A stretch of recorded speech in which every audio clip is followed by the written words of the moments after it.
गणेश जी ने जब कभी देवताओं के ऊपर या मानवों के ऊपर कोई विपदा आती है, जब कोई काम नहीं आता, कोई रास्ता सूझता नहीं है, दिखाई नहीं देता, तो फिर अंत में गणेश जी को स्मरण करने से हमारी वो बाधा, हमारी वो समस्या हमारी समाप्त हो जाती है।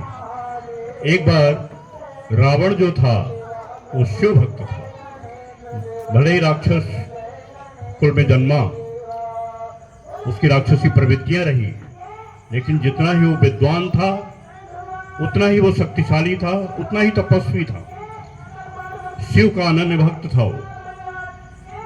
एक बार उसने शिव जी की आराधना में इतना लीन हो गया, शिव जी एकदम प्रसन्न हो गए, बोले मांग लो कुछ जो मर मांगना हो रावण।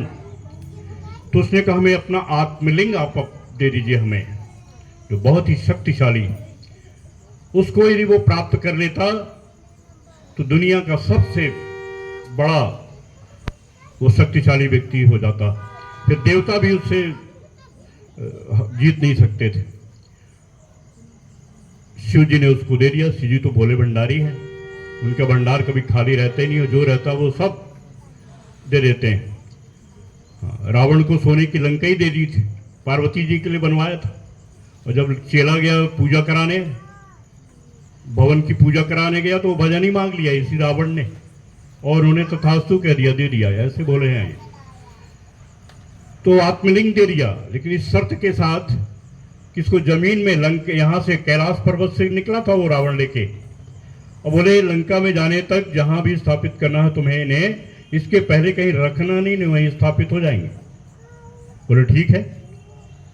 लीजिए, चला जा रहा था, कहीं नहीं रखा उसने जमीन में।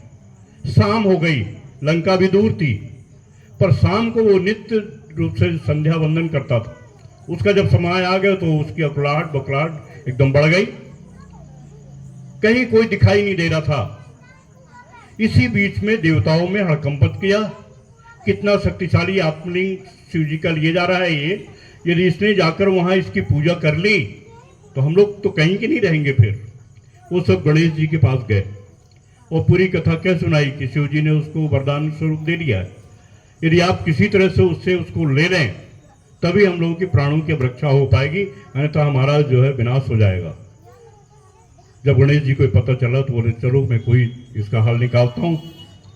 गणेश जी एक बच्चे का रूप बनाकर वहां, जैसे वो उसकी कुलाहट बढ़ी कि हमको संध्या वंदन करना है, कोई दिखाई नहीं दे रहा दूर दूर तक, उसी समय गणेश जी बालक का रूप लेकर वहां पर प्रकट हो गए। तब जैसे रावण ने बच्चे को देखा, उसको बड़ी प्रसन्नता हुई, उसे बच्चे को पास में बुलाया, बोले बेटा मैं भी थोड़ा संध्या वंदन करूंगा, और ये आत्मलिंग है शिव जी का, इसको तुम अपने पास रखो, और किसी भी सूरत में इसको जमीन से टच मत करना। बोले नहीं ठीक है। नहीं, पहले तो नानकुर करते रहे कि नहीं मुझे टाइम नहीं है, मैं यहाँ जा रहा हूँ वहाँ जा रहा हूँ, बहुत बहाने। फिर उससे बहुत सारी लालच दिया बच्चा समझ के, बोले अच्छा ठीक है। बोले बस शर्त है कि इसको जमीन में रखना मत। बोले ठीक है, नहीं रखेंगे। जैसे वो पूजा करने लगा, समुद्र के किनारे पहुंचकर वैसे ही चिल्लाए, अरे बोले बहुत भारी है, बहुत भारी है, ये उठाए नहीं जा पा रहा है। और उन्होंने ऐसा करते हुए जमीन पर वहीं रख दिया। बस गणेश जी ने अपना काम कर दिया, अंतर ध्यान हो गए। अभी रावण तो हक्का बक्का रह गया कि मेरी इतने सालों की तपस्या जो है वो सब निरर्थक हो गई। बहुत प्रयास किया उठाने का, लेकिन वो शिवलिंग उठा नहीं वहां से। और अभी वो दक्षिण में महाबलेश्वर मंदिर वहां पर काफी बड़ा बन गया है, हजारों लोग जाकर प्रतिदिन वहां पर पूजन अर्चन करते हैं, और वहीं गणेश जी का भी उसी में मूर्ति है, और वहाँ गणेश जी की पूजा होती है, शिव जी की भी पूजा होती है। तो वहाँ पर महाबलेश्वरम अभी भी लोग जाते हैं, वहाँ पूजा करते हैं। वो रावण के द्वारा ले जाया गया और गणेश जी के द्वारा स्थापित वो है। तो गणेश जी इसी तरह से जब कभी कोई संकट आता है और किसी से वो संकट सॉल्व नहीं होता, तब गणेश जी की लोग आराधना करते हैं और गणेश जी उनको अभयदान देते हैं। बोले गणेश भगवान की